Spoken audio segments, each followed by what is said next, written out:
Like करें, उसके बाद सब्सक्राइब करें और बेल आइकन को दबाएं ताकि हमारे वीडियोस आप तक सबसे पहले पहुंचे। आका ने फरमाया ना कि जब रमजान शरीफ का हक जाय कर दोगे तो अल्लाह तुमसे इज्जत को छीन लेगा, तुम जलील और रुस्वा हो जाओगे। एहसास खत्म है गुनाह का, इसीलिए रमजान शरीफ में भी गुनाह करते हैं और गुनाह कर रहे हैं तो जलील हो रहे हैं। एहसास किसे कहते हैं? एहसास यह कि मैंने क्या किया। छोटे से गुनाह को बड़ा समझना, मैंने क्या किया। एक खातून बारगाह रिसालत में आई और अर्ज किया, या रसूल अल्लाह, मुझसे जिना हो गया है, मैंने बहुत बड़ा जुर्म कर लिया है, आप मुझ पे हद लगा दें, हद जारी कर दें ताकि मैं गुनाह से पाक हो जाऊं। अल्लाह के हबीब ने एहसास से गुनाह देख करके फरमाया कि जा, अभी तेरे पेट में बच्चा है, तेरे जुर्म की सजा तेरे पेट के बच्चे को नहीं दी जा सकती। अगर तुझ पे हद लगेगी तो वो बच्चा भी खत्म हो जाएगा। जब बच्चा पैदा हो जाए उसके बाद आना। बच्चा पैदा हो गया तो वो लेकर के आई। आका फरमाते हैं, तेरी जान चली जाएगी तो इसकी परवरिश कौन करेगा, इसको दूध कौन पिलाएगा? जा इसको दूध पिला उस वक्त तक जब तक ये खाने न लगे। वो बच्चे को 2 साल तक दूध पिलाती रही और जब बारगाह रिसालत में आई तो बच्चे के हाथ में रोटी का टुकड़ा दे करके आई। बच्चा रोटी खा रहा था। अर्ज़ की, आका मुझ पे हद जारी करें ताकि मेरा गुनाह जो मेरे दामन पे लगा है वो धुल जाए। हुजूर ने 3 मरतबा उसको अपने दरवाजे से टाला। अगर कोई दूसरा होता उसको ढील दी जाती तो वो भाग जाता, दोबारा पलट करना आता, लेकिन एहसास से गुनाह था, गुनाह का एहसास था कि यहां गुनाह मिट जाए ताकि वहां जवाब देने से बच जाऊं। उस खातून ने 3री मरतबा हाजिरी दी, हुजूर अब मेरा बच्चा रोटी खाने लगा है, मुझ पे हद लगा दे ताकि मैं पाक हो जाऊं। अल्लाह के हबीब ने फरमाया, अल्लाह की बंदी, जब अल्लाह ने तेरे जुर्म पे पर्दे डाल दिए थे तो तूने इजहार जुर्म क्यों किया? अब चूंकि तू जुर्म का इजहार कर चुकी है, इकबाल गुनाह कर चुकी है, अब तुझ पे हद लगाई जाएगी। और उसको संगसार कर दिया गया। जब वो मर चुकी और उसको दफन कर दिया गया तो किसी ने कहा, कितनी बदबख्त थी वो औरत जिसने रसूल पाक के दौर में मुंह काला किया। मेरे नबी ने फरमाया, तो उसका गुनाह देखता है तो उसका एहसास से गुनाह नहीं देखता।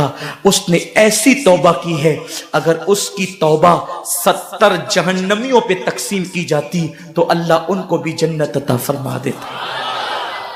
आकाए करीम सल्लल्लाहु अलैहि वसल्लम फरमाते हैं, जो रमजान शरीफ में गुनाह कबीरा करते हैं। अब गुनाह कबीरा की बहुत बड़ी तारीफ है, उसको नहीं बयान करूंगा, लेकिन जो गुनाह कबीरा बड़ा गुनाह करते हैं। पहली बात तो चूंकि मेरा मसलक सूफिया है, सूफिया से किसी ने पूछा कि गुनाह बड़ा क्या है। इमाम गजाली फरमाते हैं, ना कोई गुनाह छोटा है ना कोई गुनाह बड़ा है। बात तो यह है, जिस गुनाह पर खुदा तेरी पकड़ कर ले वही गुनाह सबसे बड़ा है, और जिस नेकी पर खुदा तुझे बख्श दे वही नेकी सबसे बड़ी है। किसी गुनाह को छोटा समझ के मत करो, पता नहीं वो किस गुनाह पे नाराज हो जाए।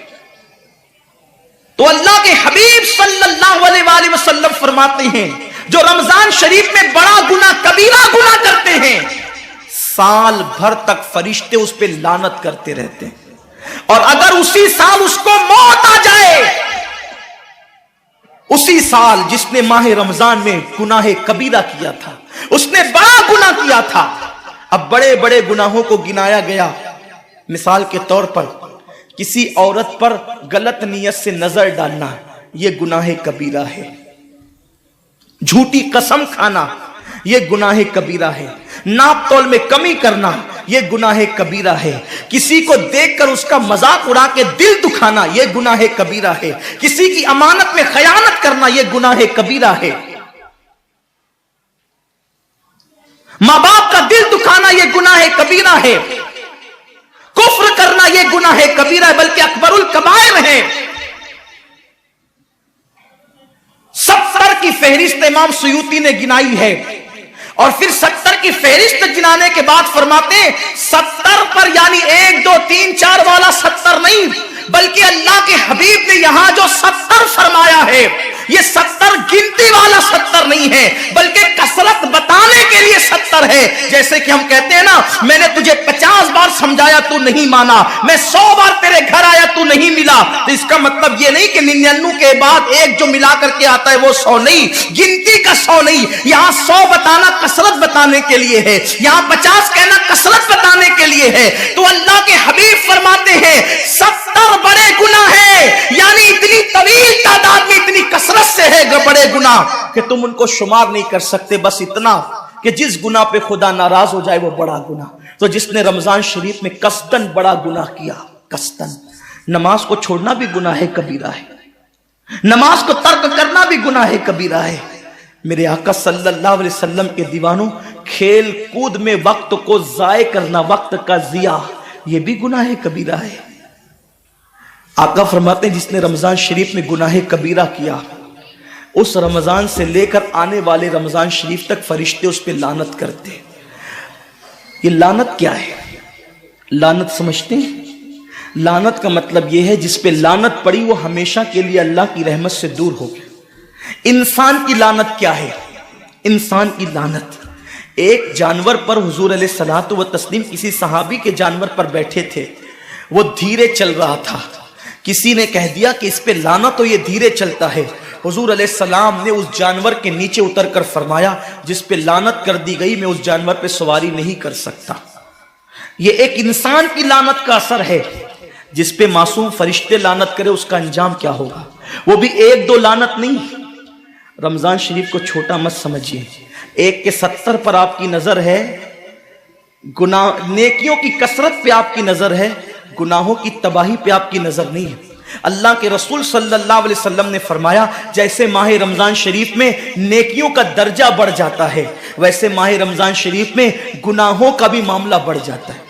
यानी अगर रमजान शरीफ में तुम एक गुनाह करोगे तो और दिनों के अंदर जो गुनाह करते थे अब उस गुनाह से ज्यादा तुम्हें अजाब दिया जाएगा, क्योंकि आपने माह रमजान की हुर्मत को पामाल किया है, आपने माह रमजान शरीफ की इज्जत को पामाल किया है। तो सोचो इंसान की लानत पड़े, ये हाल है। तो जिस पे फरिश्तों की, वो भी 1-2 नहीं, पूरे साल तक फरिश्ते लानत करते हैं।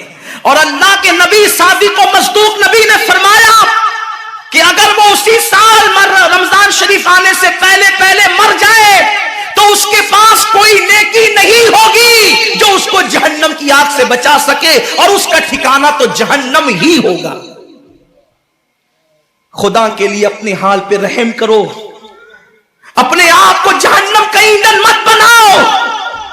हमारा जिस्म इतना ताकतवर नहीं है कि हम अपने जिस्म पर जहन्नम के अजाब को बर्दाश्त कर सके।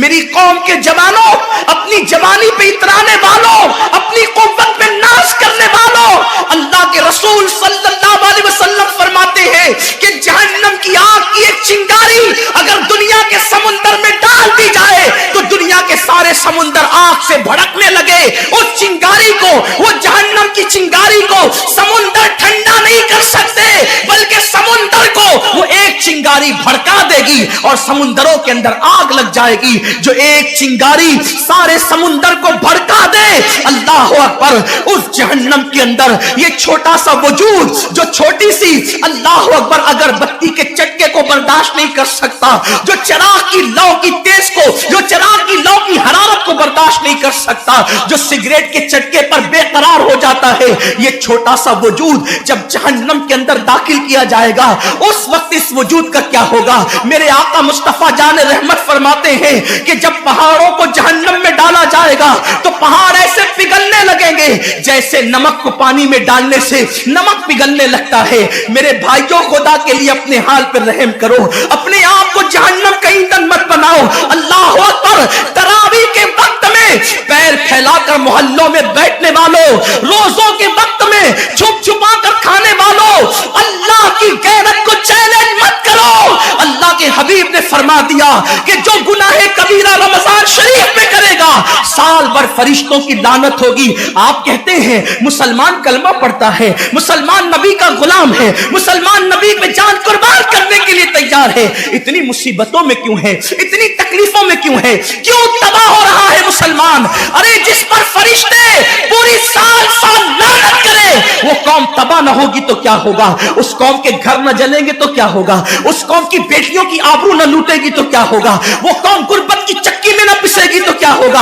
आओ सच्ची तौबा कर लो, तौबा के दरवाजे खुले हुए हैं, अपने गुनाहों का एहसास कर लो, नादिम होकर कुदरत की बारगाह में पलट जाओ। मेरा रब फरमाता है फफिर्रू इलल्लाह, कहां जा रहे हो, दौड़ो अल्लाह की तरफ, पलटो अल्लाह की तरफ। बड़े से बड़ा पापी अगर खुदा की तरफ एहसास गुनाह लेकर, निदामत के आंसू लेकर अल्लाह की बारगाह में पलटा है, तो अल्लाह ने उसको मगफिरत का परवाना अता किया है। मेरे रब का वादा है, जो मेरी बारगाह में पलटते हैं मैं उनको लौटाता नहीं हूं, मैं उनको माफ कर देता हूं। सबकत रहमती अला गज़बी, मेरी रहमत मेरे गजब पे सबकत ले गई है।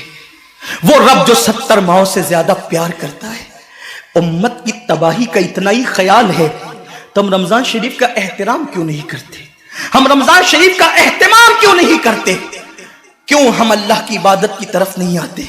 आओ अपने गुनाहों का एहसास लेकर खुदा की बारगाह में पलटो, ताकि तबाही से बच जाओ।